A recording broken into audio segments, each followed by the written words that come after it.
Hello दोस्तों, आज मैं सुपरनैचुरल हॉरर मूवी विसल को एक्सप्लेन करूंगी, तो बिना किसी देरी के चलते हैं सीधा कहानी की तरफ।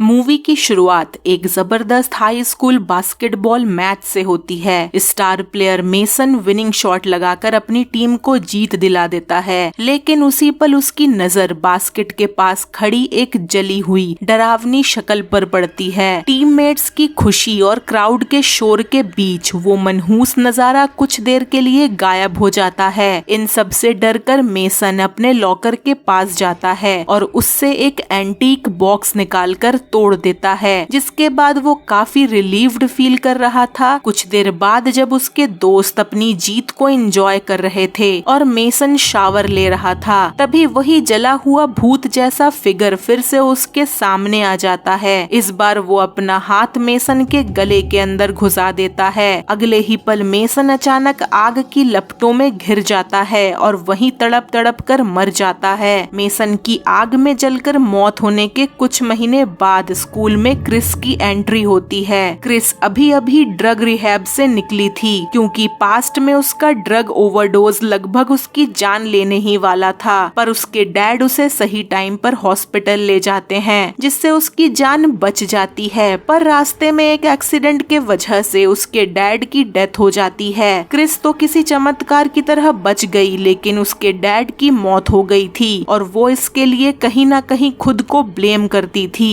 अपनी जिंदगी को एक नई शुरुआत देने के लिए क्रिस इस नए शहर में आई थी, जहां उसका कजन रेल उसका स्वागत करता है और उसे हाई स्कूल की जिंदगी में एडजस्ट होने में मदद करता है। किस्मत का खेल देखिए, क्रिस को वही लॉकर मिलता है जो पहले मर चुके मेसन का था। जब क्रिस मेसन का पुराना लॉकर खोलती है, तब मेसन का पुराना दोस्त डीन उसे डराने और बुली करने की कोशिश करता है, लेकिन डीन की दोस्त ग्रेस और एली बीच में आकर क्रिस का बचाव करती है। रेल जो ग्रेस को पसंद करता था, वो भी इस मामले में कूद पड़ता है। आखिरकार इन पांचों को एक टीचर मिस्टर क्रेवन पकड़ लेते हैं। सजा के तौर पर क्रेवन सभी को डिटेंशन दे देते हैं। डिटेंशन शुरू होने से पहले क्रिस उस लॉकर को खोलती है। अंदर उसे एक खोपड़ी के आकार का अजीब आर्टिफैक्ट मिलता है। ये एक पाइप जैसा इंस्ट्रूमेंट था, जिसे बजाने पर सीटी जैसी डरावनी आवाज निकलती थी। क्रिस उस विसल को अपने साथ ले आती है। डिटेंशन के दौरान उसके साथी भी उस विसल पर ध्यान देते हैं। मिस्टर क्रेवन की नजर भी उस पर पड़ जाती है। विसल को देखकर क्रेवन समझ जाते हैं कि ये ओलमेक सभ्यता के जमाने का एक बहुत ही महत्वपूर्ण और पुराना रेलिक है। विसल पर कुछ रहस्यमयी लिखावट भी बनी थी। मिस्टर क्रेवन उन इंस्क्रिप्शंस को पढ़कर उनका मतलब समझने की कोशिश करते हैं और आखिरकार उन्हें एक्सप्लेन करते हैं। विसल पर लिखे शब्दों का लगभग मतलब निकलता है, मौत को बुलाओ। ये सुनते ही मिस्टर क्रेवन विसल को अपने पास रख लेते हैं और पांचों स्टूडेंट को वहां से जाने के लिए कह देते हैं। उन पांचों के चले जाने के बाद क्रेवन उस विसल को बेचने की कोशिश करते हैं। उस विसल के ऑनलाइन प्राइस को देखकर उनकी आंखें खुली की खुली रह जाती है। वो उसे बेचने की कोशिश करते हैं, पर बेचने से पहले उसे प्रोडक्ट की वर्किंग कंडीशन को परखना था, इसीलिए वो खुद उस विसल को बजाकर देखने का फैसला करते हैं। जैसे ही वो उसे बजाते हैं, एक बहुत ही डरावनी और कान फाड़ देने वाली चीख जैसी आवाज गूंज उठती है और उनके रूम के विंडो की ग्लास में क्रैक भी आ जाता है। कुछ ही देर बाद क्रेवन को कॉरिडोर में एक अजीब सी परछाई और भूतिया आकृति नजर आती है। वो उसकी जांच करने के लिए उसके पीछे चले जाते हैं। इसी बीच रेल अपनी भूली हुई कॉमिक बुक लेने के लिए वापस स्कूल के अंदर चला जाता है। वहाँ उसकी नजर विसल पर पड़ती है, साथ ही क्रेवन के कंप्यूटर पर खुले एक टैब पर भी, जिसमें ओलमेक रेलिक्स की कीमत के बारे में जानकारी थी। ये देखकर रेल को समझ आ जाता है कि विसल बहुत कीमती हो सकती है। मौका देखकर वो चुपके से विसल को अपने जेब में रखकर वहाँ से चला जाता है। कुछ देर बाद स्कूल में क्रेवन को एक डरावनी डरावनी भूतिया एंटिटी दिखने लगती है जो उसके लंग्स को डैमेज करके उसे मार देती है। उस रात पांचों दोस्त बाद में ग्रेस के घर पर दोबारा मिलते हैं। उन्हें बिल्कुल भी पता नहीं था कि मिस्टर क्रेवन के विसल बजाने के बाद जो भूतिया आकृति सामने आई थी उसने क्रेवन को मार दिया था।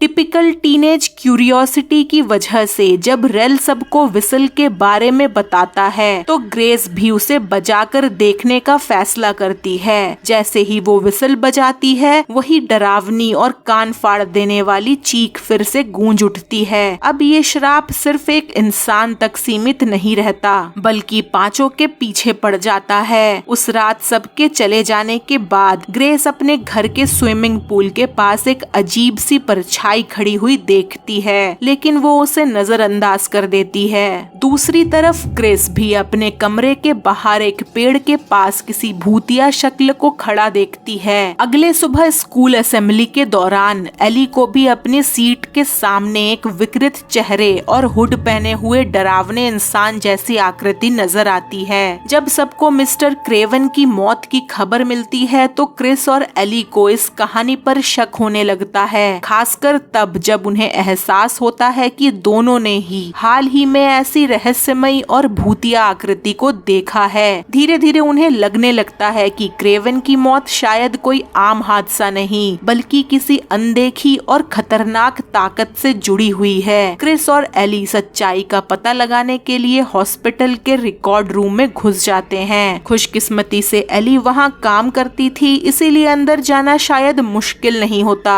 वहां वो दोनों मेसन की कोरोनर रिपोर्ट देखना शुरू करती है और एक हैरान कर देने वाली बात सामने आती है। मेसन के डेंटल रिकॉर्ड्स के मुताबिक उसकी उम्र 40 साल से भी ज्यादा होनी चाहिए थी, जबकि वो दिखने में एक आम हाई स्कूल स्टूडेंट लगता था। ये राज उन दोनों को और भी ज्यादा उलझन में डाल देता है। जवाबों की तलाश में वो मेसन के घर पहुंचती हैं, जहां उनकी मुलाकात उसकी दादी ईवी से होती है। ईवी उस डेथ विसल के पीछे छुपे सच को जानती थी। वो बताती है कि विसल पर लिखे शब्दों का असली मतलब शमन योर डेथ यानी अपनी मौत को बुलाना है। जो भी इस विसल को बजाता है या उसकी डरावनी आवाज को सुनता है वो सब एक श्राप का शिकार हो जाते हैं। ईवी के मुताबिक ये श्राप सीधा इंसान को तुरंत नहीं मारता बल्कि ये उसकी पहले से लिखी हुई मौत को तेज कर देता है, यानी जिस तरह और जिस वक्त उसकी मौत भविष्य में होने वाली थी उसे बहुत जल्दी उसके सामने ले आता है। ईवी एक उदाहरण देकर समझाती है कि मेसन की असली मौत उसकी 40 साल की उम्र में किसी आग से जुड़े हादसे में होने वाली थी, लेकिन विसल के श्राप ने उसकी मौत को बहुत पहले ही उस तक पहुंचा दिया। इसीलिए जो जला हुआ डरावना आदमी मेसन को दिख रहा था वो असल में उसका भविष्य का 40 साल वाला रूप था, वही रूप जो उस आग में मरने वाला था। इसी तरह मिस्टर क्रेवन के किस्मत में लंग कैंसर से मौत लिखी हुई थी, इसीलिए जो भूतिया आकृति उसका पीछा कर रही थी वो उसका कैंसर से पीड़ित और मौत के करीब पहुंच चुका भविष्य का रूप था। विसल का ये खौफनाक राज जानने के बाद क्रिस और एली तुरंत बाकी दोस्तों को चेतावनी देने के लिए दौड़ पड़ती हैं, लेकिन अफसोस वो थोड़ी देर कर चुकी थी। ग्रेस अपने ही भविष्य के बहुत ज्यादा उम्र वाले रूप का शिकार बन जाती है। लोकल फेस्टिवल के दौरान ग्रेस को अपना बूढ़ा और मौत के करीब पहुंच चुका रूप दिखता है। कुछ ही पलों में उसका ये भूतिया रूप उस पर हमला कर देता है और ग्रेस की मौत हो जाती है। अब क्रिस, एली और रेल को समझ आ जाता है कि ये श्राप बिल्कुल सच है और उन सब की मौत भी तेजी से उनकी तरफ बढ़ रही है। जब सब लोग ग्रेस की 80 साल की बूढ़ी और सूख चुकी लाश देखते हैं तो डीन इस बात को मानने से इनकार कर देता है कि ग्रेस मर चुकी है। वो विसल के श्राप पर भी यकीन नहीं करता, लेकिन श्राप को किसी के विश्वास या अविश्वास से कोई फर्क नहीं पड़ता। जल्द ही डीन का सामना उसके ही एक भयानक और बुरी तरह कुचले हुए भविष्य के रूप से होता है। इससे लगता है कि डीन की असली मौत किसी भयानक सड़क दुर्घटना में होने वाली थी। शायद एक बहुत बड़ा ट्रक उससे टकराने वाला था। डर के मारे डीन अपने कमरे को अंदर से पूरी तरह बंद कर लेता है। उसे लगता है कि अगर वो घर के अंदर रहेगा तो श्राप उस तक नहीं पहुंच पाएगा, लेकिन वो गलत था। श्राप फिर भी उस तक पहुंच जाती है। डीन को ऐसा महसूस होता है जैसे एक ट्रक उसे बार बार कुचल रहा हो। उसका शरीर हर उस दर्दनाक और खौफनाक तरीके से मुड़ने टूटने लगता है जैसे किसी भयानक ट्रक एक्सीडेंट में हो सकता है। आखिर में वो बिल्कुल उसी विकृत और कुचले हुए भूतिया रूप में बदल जाता है जो उसका पीछा कर रहा था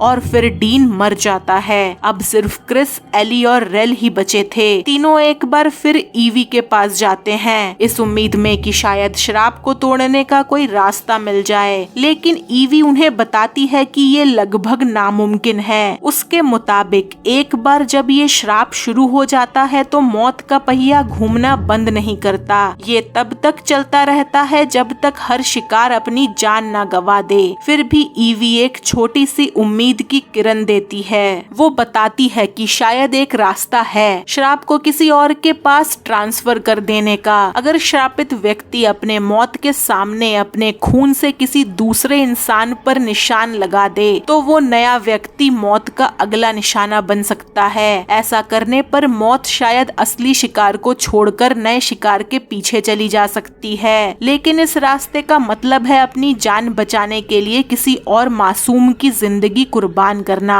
और यही फैसला क्रिस, एली और रेल के सामने सबसे बड़ा नैतिक सवाल बनकर खड़ा हो जाता है। क्रिस और एली इस सुझाव को तुरंत ठुकरा देती है। उन्हें अच्छी तरह समझ आ जाता है कि किसी और पर श्राप ट्रांसफर करना असल में हत्या के बराबर होगा। अपनी जान बचाने के लिए किसी मासूम को मौत के मुंह में ढकेलना उनके लिए कभी भी सही नहीं हो सकता। लेकिन रेल की सोच कुछ और ही थी। उसे ये आइडिया काफी पसंद आता है। जिंदा रहने की चाहत धीरे धीरे उसकी सोच पर हावी होने लगती है। मूवी में पहले ही नोहा नाम के एक कैरेक्टर को दिखाया गया था। बाहर से वो एक पैस्टर नजर आता था, लेकिन असल में वो ड्रग्स का धंधा करता था। साथ ही वो लोकल बुली भी था और पहले से ही इन पांचों के ग्रुप के साथ कई झगड़ों में उलझ चुका था। रेल नोहा को एक परफेक्ट टारगेट के रूप में देखने लगता है। उसके दिमाग में ये बात बैठ जाती है कि अगर किसी को बलि का बकरा बनाना ही है तो नोहा ही सही। इसीलिए रेल फैसला करता है कि वो नोहा को अपने खून से टारगेट करके मौत का अगला शिकार बना देगा ताकि श्राप उसे छोड़कर नोहा के पीछे लग जाए। ये फैसला दोस्तों के बीच एक नई तनाव और तकरार की शुरुआत कर देता है। रेल नोहा को अगवा करके पुरानी पड़ी मील में ले जाता है। ये वही जगह थी जहाँ रेल की मौत एक मशीन से होने वाली थी और इस चीज को रेल ने पहले ही देख लिया था। जब रेल अपने खून से नोहा को टारगेट करके श्राप उसके ऊपर ट्रांसफर करने ही वाला था, तभी क्रिस और एली वहाँ पहुँच जाती हैं। क्रिस अपने कजन से रिक्वेस्ट करती है कि वो ये काम ना करे। वो उसे समझाती है कि अपनी जान बचाने के लिए किसी और की बलि देना गलत है। आखिरकार रेल मान जाता है और नोहा को छोड़ देता है, लेकिन यही उसकी सबसे बड़ी गलती साबित होती है। कुछ ही पल बाद मिल में एक भयानक हादसा होता है और रेल की मौत हो जाती है। उसकी मौत बिल्कुल उसी तरह होती है जैसे उसके किस्मत में पहले से लिखी हुई थी। अब सिर्फ क्रिस और एली ही बचे थे और मौत उनकी तरफ तेजी से बढ़ रही थी। तभी क्रिस को याद आता है कि ईवी ने कहा था कि वो मौत को रोक नहीं सकते क्योंकि सबको एक बार मरना ही है, पर जिंदा रहना उनके हाथों में है। अपने पुराने ओवरडोज के अनुभव को याद करते हुए क्रिस एक खतरनाक प्लान बनाती है। उसका मानना था कि अगर वो जानबूझकर ओवरडोज लेकर अपने दिल की धड़कन रोक दे